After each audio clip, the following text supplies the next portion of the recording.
Welcome dears, आप सभी का एक बार फिर से इस चैनल में स्वागत है। मैं ये प्रतिशत का टॉपिक ले रहा हूँ। प्रतिशत एक बहुत इंपॉर्टेंट टॉपिक होता है बेसिकली आपके किसी भी कम्पिटिटिव एग्जाम के लिए, इसलिए इस टॉपिक को विशेष ध्यान से पढ़िए। क्योंकि प्रतिशत का टॉपिक नहीं बनेगा तो प्रतिशत से जो 3-4 क्वेश्चन आते हैं वो तो नहीं बनेंगे, और प्रतिशत यदि नहीं बनता है तो कई आपके मैथ के कई टॉपिक खराब पड़ जाता है। यही इसी प्रकार से हम अनुपात की कहानी, अनुपात भी बहुत इंपॉर्टेंट टॉपिक है। आपकी किसी भी प्रतियोगी परीक्षा के लिए प्रतिशत और अनुपात जो दो टॉपिक हैं गणित में वो बहुत इंपॉर्टेंट होते हैं। तो चलिए हम दोनों के वीडियो डाल भी रहे हैं, डाल भी चुके हैं, तो उनको देख लीजिए, इसको पहले देखिए और आपको निश्चित रूप से ये सब समझ में आएगा। और आपसे मैथ रेगुलर यदि हमारा वीडियो फॉलो करते रहेंगे तो आप एकदम मैथ में वो सुधार होगा। चलिए, ये है कि 100 रुपए के मूल्य की एक वस्तु की कीमत पहले 10% बढ़ाई जाती है और फिर 10% और बढ़ा दी जाती है, और फिर 10% बढ़ा दी जाती है ना। फिर 10% ज़्यादा फिर से बढ़ा देते हैं और फिर 10% बढ़ा दी जाती है, मतलब 10% बढ़ाई गए और फिर 10% बढ़ा दी गई, तो वस्तु की कीमत में कुल वृद्धि हुई। तो ध्यान रखिएगा, मैं आपको एक फार्मूला बताता हूँ, बहुत महत्वपूर्ण फार्मूला। पहले x% का परिवर्तन हुआ, पहले x% परिवर्तन, फिर y% परिवर्तन। परिवर्तन शब्द मैं लिख रहा हूं, ध्यान रखिए, बहुत महत्वपूर्ण फार्मूला है, बहुत ही ज्यादा। आपका तो कई क्वेश्चन ये अकेले हल कर देगा। पहले x% परिवर्तन, फिर y% परिवर्तन, तो अंत में प्रतिशत परिवर्तन, प्रतिशत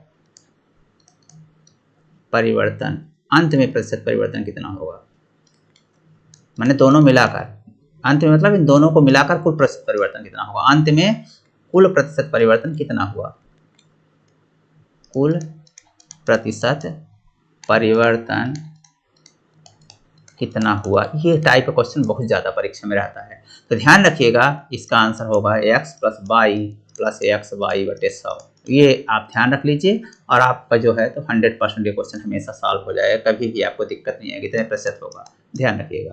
तो इस प्रकार यदि पहले x% परिवर्तन, परिवर्तन शब्द लिख रहा हूं मैं, यानी परिवर्तन का मतलब बढ़ना या घटना, परिवर्तन का मतलब न सिर्फ बढ़ना ना घटना। तो पहले x% परिवर्तन मतलब x% बढ़ भी सकता है, x% घट भी सकता है, और फिर y% परिवर्तन, वो भी बढ़ भी सकता है और घट भी सकता है। तो अंत में कुल प्रतिशत परिवर्तन ये होगा, ध्यान रखिएगा। हाँ, यदि यहाँ इस फार्मूले के यूज करते समय इतना जरूर ध्यान रखिए कि क्या करना है, परिवर्तन वृद्धि में है तो हमेशा ही पॉजिटिव होंगे, एक्स वाई को पॉजिटिव लिखना है। यदि कोई इसमें कमी आ रही है, जैसे मान लीजिए x% परिवर्तन में यहाँ कमी हो रही है, परिवर्तन में वो लिखा रहेगा प्रश्न में कमी हो रही है, वृद्धि हो रही है। यदि कमी हो रही है तो आप यहाँ पर माइनस, जिसमें कमी हो रही है उसको माइनस कर देंगे, जिसमें वृद्धि हो रही है उसको प्लस कर देंगे। तो चलिए यहाँ पर देखते हैं, 100 रुपए मूल्य की वस्तु पहले 10% बढ़ाई जाती है और फिर 10% बढ़ाई जाए और फिर 10%, मैंने दोनों बार पहले 10% बढ़ाई गई और फिर दोबारा भी 10% बढ़ाई गई, तो वस्तु की कीमत में कुल वृद्धि हुई। कुल वृद्धि जरा देखिए, तो कुल परिवर्तन जो होगा वो कितना होगा, क्योंकि दोनों बार बढ़ा ही गई है, दोनों बार क्या हो रही है, बढ़ाई ही जा रही है, तो अंत में वृद्धि होगी। तो इसलिए कुल वृद्धि या कुल परिवर्तन जिसे बोलते हैं, ये परिवर्तन होगा। यहाँ पर वृद्धि हो रही है इसलिए वृद्धि कह दिया है ना।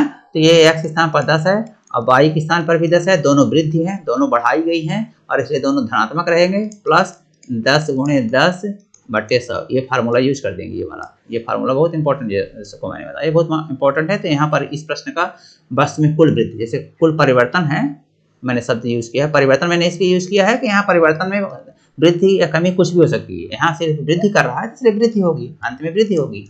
मैंने तो आपको ज्यादा डिटेल्स बता दिया कि कमी भी आए तो भी यही फार्मूला लगेगा। बस अंतर ये है कि यहाँ पर कमी लिखा हो, कमी शब्द आ रहा हो परिवर्तन के स्थान पर, वृद्धि आ रहा था तो ठीक है, सब प्लस ही प्लस हो गए, जैसे यहाँ पर हो गए। देखिए ये इस क्वेश्चन में ये कहानी है, प्लस ही प्लस हो गए। पर यदि कमी आ रहा है तो यहाँ इस फार्मूले में जो वाला कमी हो उसमें माइनस करते जाइए, वैसे यहाँ पर जिसमें कमी हो रही है उसको माइनस करते जाइए वैसे। तो ये क्या जाएगा, अब देखिए 10 10 20 हो गया, और ये 10 हम 100 और ये 100 1, तो 10 10 20 + 1 यानी 21% की वृद्धि हुई। यानी 100 रुपए की वस्तु थी तो उसमें वृद्धि 21 रुपए की हो गई। ये आपका आंसर है ना। 21% कुल वृद्धि, कुल प्रतिशत वृद्धि 21%, यानी 100 रुपए की चीज में 21 रुपए की वृद्धि हुई। ये बोल रहा है 100 रुपए की वस्तु थी और 21% वृद्धि हुई, मतलब उसमें 21 रुपए की वृद्धि हो गई। तो इस प्रकार मुझे उम्मीद है कि ये कॉन्सेप्ट आपको, ये बहुत ही, इतना समझिए कि इतना इम्पोर्टेंट फार्मूला है कि जिस भी बच्चे को समझ में आ गया होगा कैसे लगाते हैं, कैसे लगाया जाना चाहिए, क्योंकि मैं यहाँ सब डिटेल समझा दिया हूँ। यदि वो ये समझ गया तो प्रतिशत के 30% क्वेश्चन वो सिर्फ इसी फार्मूले पर आधारित रहते हैं आपकी प्रतियोगी परीक्षाओं में। अब बड़े आराम से आप कर सकते हैं इसको, यदि आप इस कॉन्सेप्ट को समझ में। कॉन्सेप्ट में एक बार फिर से रिपीट कर दे रहा हूँ, क्या है कि मान लीजिए किसी संख्या में, अब जैसे मान लीजिए कि यहीं पर बोला कि 100 रुपए की वस्तु की कीमत में पहले 10% बढ़ाई गई और फिर 5% घटा दी गई। जैसे दुकानदार आप आमतौर पर करते हैं, पहले अपना कीमत बढ़ा लेते हैं फिर आपके पास घटा देते हैं।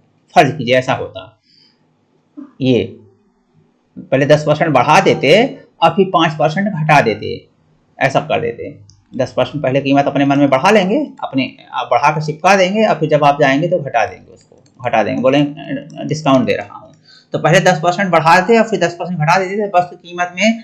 अब यहाँ पर कितना कमी है ज़्यादा हुई, क्योंकि यहाँ पर एक बार बढ़ रहा है एक बार घट रहा है। तो ऐसा मत कीजिए कि 10% बढ़ाइए फिर 5% घटा दिया तो आप बोल दीजिए कि 5% अभी भी बढ़ा है। जी नहीं, 5% नहीं बढ़ा है, वो इस हिसाब से निकलेगा।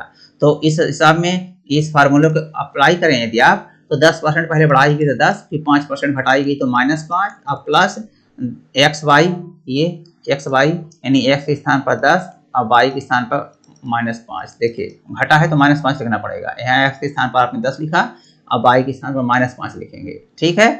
आप ये फिर x के स्थान पर 10 और y के स्थान पर -5/100। इस प्रकार ये देखेंगे कि कितना हो जाएगा, 10 - 5 हो गया, 10 - 5 5 हो गया, अब प्लस ये 10 50 50 -50/100, आइए 1/2, तो ये क्या हो गया 5 सही 1/2, 5 सही 1/2। इसको करेंगे तो 5 दूना 10 -1 9/2 यानी 4.5। तो ये 4.5% बढ़ा है माल। पहले 10% यदि उसने बढ़ाया और फिर 5% घटा दिया, तो ये जो आपका आंसर आ रहा है वो ये बता रहा है कि आप 4.5% ही उसमें वृद्धि है। ये ध्यान रखने की जरूरत है।